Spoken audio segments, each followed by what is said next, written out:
नमस्कार। 1857 का विद्रोह, ये नाम सुनते ही हम सब के दिमाग में आज़ादी की पहली लड़ाई की तस्वीर आ जाती है ना? पर क्या कहानी सच में वहीं से शुरू हुई थी? आज हम इतिहास के उन पन्नों को जरा पलट कर देखेंगे जो एक अलग ही कहानी बताते हैं। एक कहानी जो बहुत बहुत पहले शुरू हो चुकी थी। तो सवाल ये है कि हमारी आज़ादी की लड़ाई असल में शुरू कब हुई? क्या ये 1857 में अचानक से भड़की कोई एक चिंगारी थी, या फिर इसकी जड़ें कहीं ज्यादा गहरी और पुरानी थी? चलिए मिलकर इसका जवाब ढूंढते हैं। देखिए, हम में से ज्यादातर लोग यही मानते हैं और हमने यही पढ़ा भी है कि 1857 की क्रांति ही अंग्रेजों के खिलाफ पहला बड़ा मोर्चा था। लेकिन ये पूरी सच्चाई नहीं है। सच तो ये है कि 1857 से भी पहले करीब करीब 100 सालों तक भारत के अलग अलग कोनों में असंतोष की आग सुलग रही थी। तो चलिए इस आम धारणा से थोड़ा आगे बढ़ते हैं और उस एक सदी लंबे संघर्ष को समझने की कोशिश करते हैं जिसने असल में 1857 के महासंग्राम की जमीन तैयार की थी। इस पूरे संघर्ष को समझने के लिए एक शब्द जानना बहुत जरूरी है, जन प्रतिरोध या पीपल्स रेजिस्टेंस। अब ये कोई एक संगठित आंदोलन नहीं था, बल्कि इसमें समाज के वो सभी लोग शामिल थे जिन पे ब्रिटिश राज की सीधी मार पड़ रही थी। चाहे वो किसान हों, कारीगर हों, आदिवासी हों, नौकरी से निकाले गए सैनिक हों या फिर धार्मिक गुरु।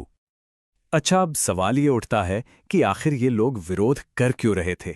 ऐसी क्या वजहें थीं जिन्होंने पूरे देश में इन विद्रोहों को जन्म दिया? आइए जरा गहराई में जाते हैं। देखिए, भारत पर पहले भी कई राजाओं और सल्तनतों ने राज किया था, पर अंग्रेजों का शासन एकदम अलग था। ये इतना विनाशकारी इसलिए था क्योंकि उनका मकसद सिर्फ और सिर्फ एक था, भारत से जितना हो सके पैसा निचोड़ना। उनकी नीतियों ने भारत के पूरे सामाजिक और आर्थिक ढांचे को हिलाकर रख दिया था। तो आखिर वो कौन सी वजहें थीं? सबसे पहले जमीन पर लगाए गए बेहिसाब टैक्स, फिर जो बिचौलिए थे मतलब जमींदार और साहूकार, उनका शोषण बढ़ता ही जा रहा था। इतना ही नहीं, ब्रिटिश प्रशासन आदिवासियों की जमीनों पर भी कब्जा कर रहा था। और हां, अपने देश में बने माल को बेचने के लिए उन्होंने भारत के छोटे मोटे उद्योगों को पूरी तरह तबाह कर दिया। अब सोचिए, जब हर तरफ से ऐसी मार पड़ेगी तो एक विस्फोटक स्थिति तो बननी ही थी। ये फर्क समझना बहुत जरूरी है। जो पुराने शासक थे वो इसी समाज का हिस्सा थे। वो कारीगरों को, कलाकारों को सहारा देते थे। लेकिन अंग्रेज वो हमेशा बाहरी रहे। उन्होंने यहाँ की परंपराओं और लोगों को हमेशा नीची नजर से देखा और इसी वजह से लोगों का गुस्सा बढ़ता चला गया। चलिए अब आगे बढ़ते हैं और देखते हैं कि ये जो असंतोष था, ये पूरे देश में कैसे विद्रोह की छोटी छोटी चिंगारियों में बदल गया। यहां इस टाइमलाइन पर नजर डालिए। ये साफ दिखता है कि प्रतिरोध कोई एक घटना नहीं थी। ये तो दशकों तक भारत के अलग अलग हिस्सों में लगातार जलने वाली चिंगारियों की एक लंबी लड़ाई थी।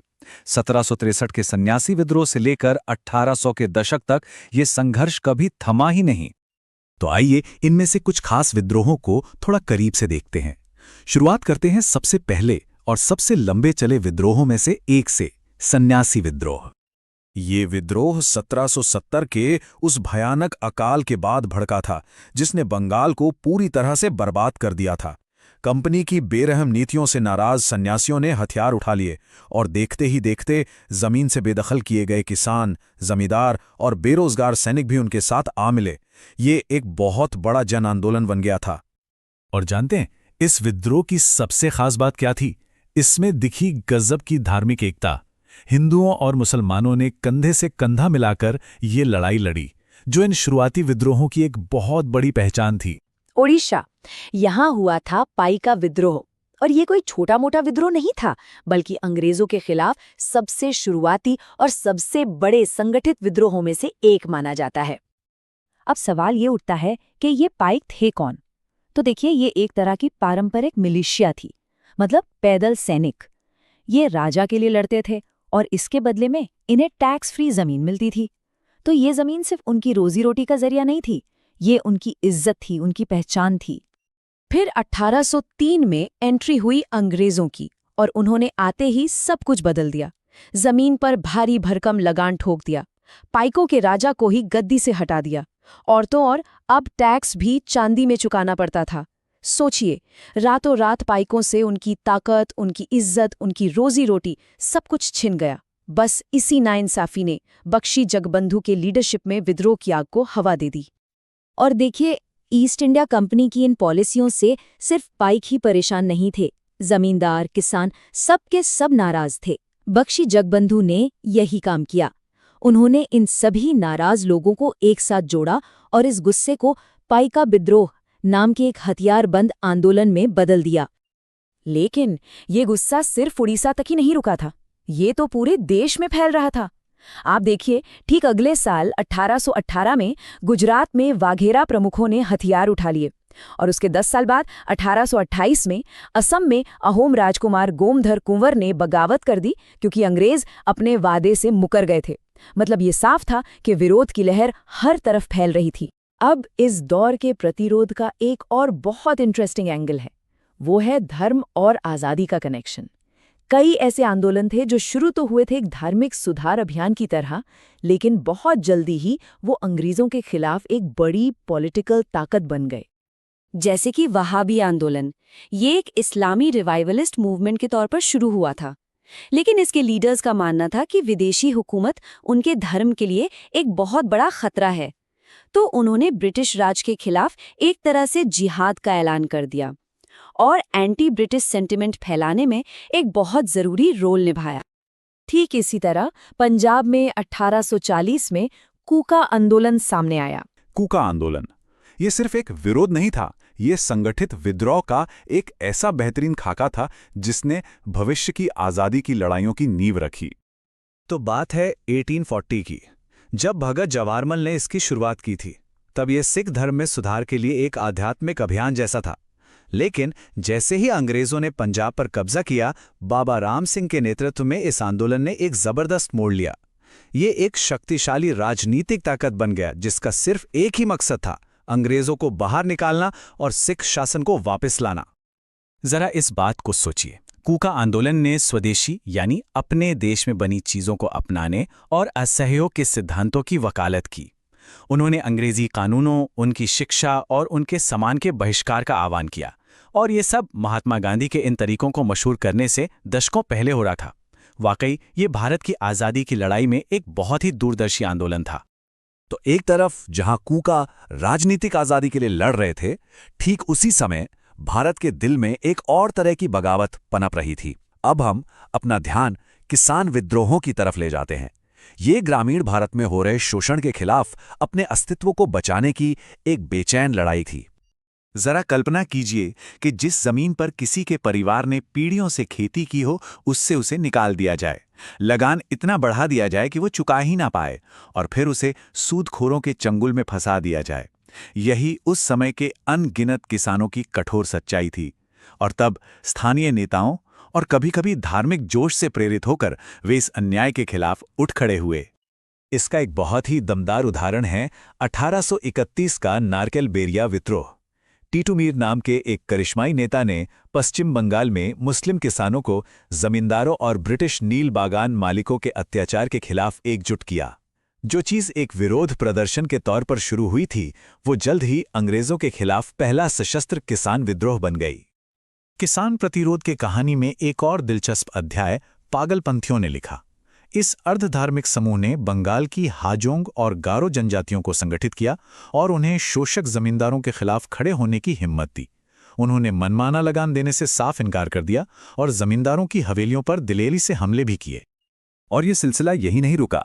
पूर्वी बंगाल में फराइजी विद्रोह ने भी अंग्रेजों को बाहर निकालने और दमनकारी जमींदारों से किसानों की रक्षा करने के लिए संघर्ष किया। ये सारे आंदोलन मिलकर किसानों के गहरे असंतोष को दिखाते हैं, एक ऐसी शक्तिशाली ताकत जो उस समय प्रतिरोध के पूरे परिदृश्य को बदल रही थी। चलिए अब एक और अहम विद्रोह की तरफ चलते हैं, जिसका नेतृत्व एक क्षेत्रीय शासक ने किया था। इस विद्रोह की वजह थी ईस्ट इंडिया कंपनी का धोखा। उन्होंने विजयनगरम के राजा के साथ एक संधि की और फिर उसे तोड़ दिया। ऊपर से 3 लाख रुपए की भारी भरकम रकम मांगी, और हद तो तब हो गई जब उन्होंने राजा को अपनी ही सेना खत्म करने का हुक्म दे दिया। अब ऐसे में राजा और उनकी प्रजा के पास बगावत के सिवा और कोई रास्ता ही नहीं बचा था। अब बात करते हैं एक ऐसे वीर की जिनका नाम आज भी बड़े सम्मान से लिया जाता है, केरल वर्मा पझस्सी राजा। उन्हें लोग प्यार और सम्मान से केरल सिंघम यानी केरल का शेर बुलाते थे। पझस्सी राजा ने अंग्रेजों के खिलाफ एक जबरदस्त लड़ाई छेड़ी। वजह किसानों पर लगाए गए भारी टैक्स और अपनी जमीन पर अपना हक बनाए रखना। और उनकी लड़ने की तकनीक कमाल की थी, गुरिल्ला युद्ध। इस छापामार लड़ाई ने अंग्रेजों की नाक में कई सालों तक दम करके रखा था। अब हम चलते हैं 1857 से पहले के सबसे लगातार जबरदस्त और हिंसक प्रतिरोध के केंद्र में, यानी आदिवासी समुदायों के विद्रोह। उनके लिए ये सिर्फ राजनीति अर्थव्यवस्था की लड़ाई नहीं थी, नहीं, ये अपनी जमीन, अपनी संस्कृति और अपने अस्तित्व को बचाने की सीधी सीधी जंग थी। तो भारत की मुख्य भूमि पर आदिवासी विद्रोह भड़के क्यों? देखिए, अंग्रेजों के नए भूमि कानूनों ने उनकी सामुदायिक जमीन की परंपरा को तोड़ दिया। इस पूरी लड़ाई को समझने के लिए एक शब्द जानना बहुत जरूरी है, दिकू। ये सिर्फ एक शब्द नहीं था, बल्कि आदिवासियों के लिए उन सभी बाहरी लोगों का प्रतीक था जो उनकी दुनिया में, उनके जीवन में घुसपैठ कर रहे थे, फिर चाहे वो साहूकार हों, जमींदार हों या फिर खुद अंग्रेज।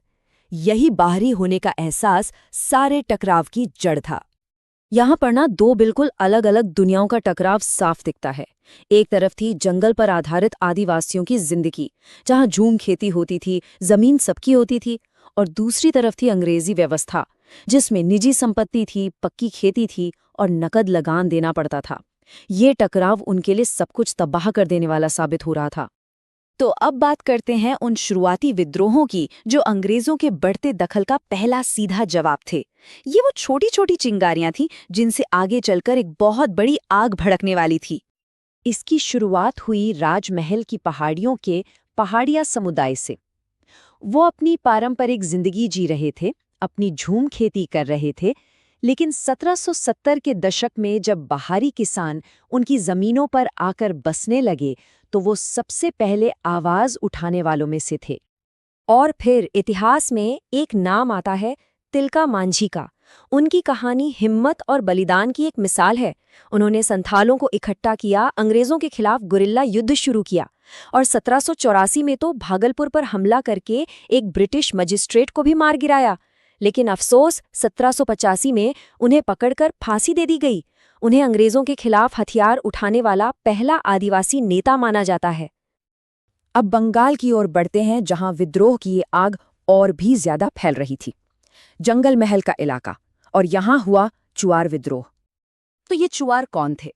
असल में ये भूमिज आदिवासी थे जिनका जीवन खेती और शिकार पर ही टिका था। वो स्थानीय जमींदारों के लिए पाइक यानी रक्षक का काम भी करते थे। जमीन से उनका रिश्ता बहुत गहरा था, वही उनकी पहचान थी। और फिर 1798 में दुर्जन सिंह की अगुवाई में चुआर विद्रोह भड़क उठा। ये विद्रोह सीधे सीधे अंग्रेजों की उन नई लगान और पुलिस नीतियों का नतीजा था जो उनसे उनकी जमीनें और उनके पारंपरिक हक छीन रही थीं। अब रुख करते हैं छोटा नागपुर का। ये वो इलाका था जो विद्रोहों का, आप कह सकते हैं, एक तरह से गढ़ बन गया था। ऐसा लगता था मानो ये पूरा क्षेत्र लगातार आग में जल रहा हो। जरा इस टाइमलाइन को देखिए। 1798 में तमार विद्रोह, फिर 1820 से हो और मुंडा विद्रोह, 1831 में कोल विद्रोह, और उसके बाद भी ये सिलसिला चलता रहा। मतलब यहाँ विद्रोह की आग कभी पूरी तरह बुझी ही नहीं। ये क्षेत्र दशकों तक लगातार सुलगता रहा। और इसी कड़ी में 1831 में हुआ कोल विद्रोह, जो कोई छोटी मोटी घटना नहीं थी। इसकी आग रांची, सिंहभूम, हजारीबाग और पलामू तक, यानी एक बहुत बड़े इलाके में फैल गई थी। और वजह एक बार फिर वही कहानी। बुद्धो भगत की अगुवाई में ये विद्रोह इसलिए हुआ क्योंकि आदिवासियों की जमीनें बड़े पैमाने पर दिक्वों यानी बाहरी किसानों और साहूकारों को दी जा रही थीं। ये उनके वजूद पर, उनकी पहचान पर सीधा हमला था। अब बात करते हैं एक ऐसे विद्रोह की जिसे एक बहुत ही दिलचस्प नाम दिया गया है, कुदाल बनाम हल की लड़ाई। ये नाम ही संघर्ष की पूरी कहानी बयां कर देता है। सोचिए, एक तरफ थी कुदाल जो पहाड़िया समुदाय की पारंपरिक झूम खेती का प्रतीक थी, और दूसरी तरफ था हल जो संथालों की पक्की खेती का। तो ये लड़ाई सिर्फ जमीन की नहीं थी, बल्कि जीने के दो बिल्कुल अलग अलग तरीकों के बीच की थी, दो संस्कृतियों के बीच की थी। लेकिन यहाँ ये समझना बहुत ज़रूरी है कि सारे आदिवासी विद्रोह एक जैसे नहीं थे। इन्हें हम दो अलग अलग श्रेणियों में बांट सकते हैं। एक तो मुख्य भूमि के विद्रोह और दूसरे उत्तर पूर्व के सीमांत क्षेत्रों के विद्रोह। इनके बीच का फर्क समझना बहुत जरूरी है। और यहीं पर यह विश्लेषण और भी दिलचस्प हो जाता है। मुख्य भूमि के विद्रोह ज्यादातर जमीन और जंगल जैसे आर्थिक मुद्दों पर केंद्रित थे, लेकिन उत्तर पूर्व में लड़ाई एक बहुत बड़े लक्ष्य के लिए थी, राजनीतिक स्वायत्तता या फिर पूरी आज़ादी। इन सीमांत समूहों के तो सीमा पार भी सांस्कृतिक संबंध थे, जिससे उनका संघर्ष अक्सर ज्यादा लंबा और लगातार चलता था। इन अंतरों के बावजूद सभी आदिवासी विद्रोहों में कुछ बातें एक जैसी थीं। उनकी एकजुटता उनकी आदिवासी पहचान से आती थी। उनका सारा गुस्सा उन बाहरी लोगों पर था जो उनका शोषण करते थे, और इन सब के दिल में वे सभी एक ही चीज के लिए लड़ रहे थे, विदेशी कानूनों को मानने से इनकार करना और अपनी जमीन पर अपने पुश्तैनी अधिकारों को फिर से हासिल करना। अब हम दक्षिण भारत की ओर चलते हैं, जहां पॉलीगारों ने एक बहुत बड़ी बगावत की जो लगभग 10 साल तक चली। तो ये पॉलीगार थे कौन? असल में ये दक्षिण भारत के छोटे छोटे सामंती शासक थे जो सदियों से अपने इलाकों में आज़ाद राजा की तरह राज करते थे। तो जाहिर है, जब अंग्रेज़ों ने उनके अधिकारों पर हमला किया तो उन्होंने भी हथियार उठा लिए। ये जो पूरा विद्रोह था, ये करीब 10 साल चला, और इसे हम 2 हिस्सों में देख सकते हैं। पहले हिस्से के हीरो थे कट्टा बोमन नायकन, जिन्हें पकड़कर अंग्रेज़ों ने सरेआम फांसी दे दी, लेकिन उनकी शहादत ने इस आग को और भड़का दिया। दूसरा चरण और भी बड़ा और फैला हुआ था, जिसे आखिरकार अंग्रेजों ने बड़ी बेरहमी से कुचल दिया। अच्छा, अब जरा उन विद्रोहों की बात करते हैं जिनकी जड़ में थी अंग्रेजों की इकोनॉमिक पॉलिसीज, मतलब वो नीतियां जिनका सीधा असर आम आदमी की जेब और उसकी रोज की जिंदगी पर पड़ रहा था। इसका एक बेहतरीन उदाहरण है 1840 के दशक का सूरत नमक आंदोलन। सोचिए, सरकार ने एक ऐसा फैसला लिया जिसका असर सीधा हर घर के किचन पर पड़ने वाला था। जाहिर है, लोगों का गुस्सा भड़क उठा और उसने एक बड़े आंदोलन का रूप ले लिया। और आप जानते हैं उन्होंने क्या किया? नमक पर जो टैक्स 50 पैसे था, उसे डबल करके सीधा 1 रुपया कर दिया। अब आम लोगों के लिए ये बहुत बड़ी बात थी, लेकिन इसके जवाब में जो हुआ वो कमाल था। लोगों ने मिलकर इतना जबरदस्त विरोध किया कि सरकार को अपना फैसला वापस लेना पड़ा। ये सच में आम लोगों की ताकत की एक बहुत बड़ी जीत थी। ऐसा ही एक और मामला हमें 1844 में कोल्हापुर में देखने को मिलता है, गडकरियों के साथ। ये लोग कौन थे? ये मराठा किलों की हिफाजत करने वाले सैनिक थे, और ये काम उनके यहाँ पीढ़ी दर पीढ़ी चलता था। लेकिन ब्रिटिश एडमिनिस्ट्रेशन ने क्या किया? उन्हें एक झटके में डिसबैंड कर दिया, मतलब बेरोजगार छोड़ दिया। तो जाहिर है, वो अपने हक और अपने सम्मान के लिए लड़ने को तैयार हो गए। और जरूरी सवाल, अगर इतने साले विद्रोह हो रहे थे और इतनी जगहों पर हो रहे थे, तो फिर ये सब मिलकर एक बड़ी क्रांति क्यों नहीं बन पाए? आखिर क्या वजह थी कि इतनी हिम्मत, इतनी कुर्बानियों के बावजूद इन आंदोलनों को बार बार कुचल दिया गया? इसकी सबसे बड़ी वजह थी एकता की कमी। ये सारे विद्रोह अपने अपने इलाके के मुद्दों पर आधारित थे, और सबसे जरूरी बात, ये अलग अलग समय पर हुए। इनमें आपस में कोई तालमेल नहीं था, कोई कोऑर्डिनेशन नहीं था। नेतृत्व भी पारंपरिक था, उनके पास कोई एक राष्ट्रव्यापी सोच या कॉमन गोल नहीं था। मतलब ये सब अलग अलग सुलगती हुई चिंगारियां थीं जो कभी एक साथ मिलकर बड़ी आग नहीं बन पाईं। और एक कड़वी सच्चाई ये भी थी कि ये लड़ाई बराबर की थी ही नहीं। सोचिए, एक तरफ थे तीर कमान, भाले और पारंपरिक हथियार, और दूसरी तरफ अंग्रेजों की आधुनिक बंदूकें, तोपें और एक डिसिप्लिन सेना। बहादुरी में कोई कमी नहीं थी, लेकिन नतीजा तो जैसे पहले से ही लिखा हुआ था। तो क्या इसका मतलब ये है कि ये सारे विद्रोह बेकार गए? क्या हम इन्हें सिर्फ विफल या फेल्ड कहकर भूल जाएं? नहीं, बिल्कुल नहीं। ये विद्रोह विफल नहीं थे, ये तो नींव के पत्थर थे। ये वो पहली चिंगारियां थीं जिन्होंने उस लंबी सी चिंगारी को जलाए रखा जिसका धमाका फिर 1857 में हुआ। सबसे बड़ी बात, इन विद्रोहों ने प्रतिरोध की, लड़ने की भावना को 100 साल तक जिंदा रखा। और आखिर में ये एक सवाल छोड़ जाता है। हम सब जानते हैं कि इतिहास वो लिखते हैं जो जंग जीतते हैं। तो ऐसे में कितनी कहानियां, कितने नायक, कितनी कुर्बानियां उन पन्नों के बीच में ही कहीं दबकर रह जाती हैं। शायद इन भूली बिसरी कहानियों को याद करना ही इतिहास को उसके सही मायनों में समझना है। कहानी 1857 पर आकर खत्म नहीं होती। ये सोचना एक बहुत बड़ी भूल होगी कि उस बड़े विद्रोह के बाद सब कुछ शांत हो गया। नहीं, संघर्ष तो अभी भी जारी था। ये जो संघर्ष की कड़ी 1857 से पहले चल रही थी ना, वो इसके बाद भी टूटी नहीं बल्कि और मजबूत हुई। ये एक ही लंबी कहानी के दो हिस्से हैं जो एक दूसरे से सीधे जुड़ते हैं। और इस निरंतर संघर्ष की सबसे बुलंद और ताकतवर आवाज बनकर उभरे बिरसा मुंडा। 1890 के दशक में उन्होंने उलगुलान यानी महान हलचल नाम का एक जबरदस्त आंदोलन खड़ा किया। उनका मकसद बिल्कुल साफ था, दिकुओं को बाहर निकालना और अपना मुंडा राज कायम करना। उनके लक्ष्य बहुत साफ थे, बेगार यानी जबरदस्ती की मजदूरी को खत्म करना, अपनी धार्मिक और राजनीतिक आज़ादी हासिल करना, सभी बाहरी लोगों से छुटकारा पाना और आखिर में अंग्रेजी राज को उखाड़ फेंककर अपना यानी मुंडा राज स्थापित करना। तो आखिर में एक सवाल जरूर उठता है, जब हम ये जान लेते हैं कि 1857 कोई एक दिन में हुई घटना नहीं थी, बल्कि उसके पीछे एक सदी से चल रहे इन विद्रोहों का इतिहास था, तो क्या आज़ादी की लड़ाई को लेकर हमारी जो समझ है वो थोड़ी बदल नहीं जाती? इस पर एक बार जरूर सोचेगा।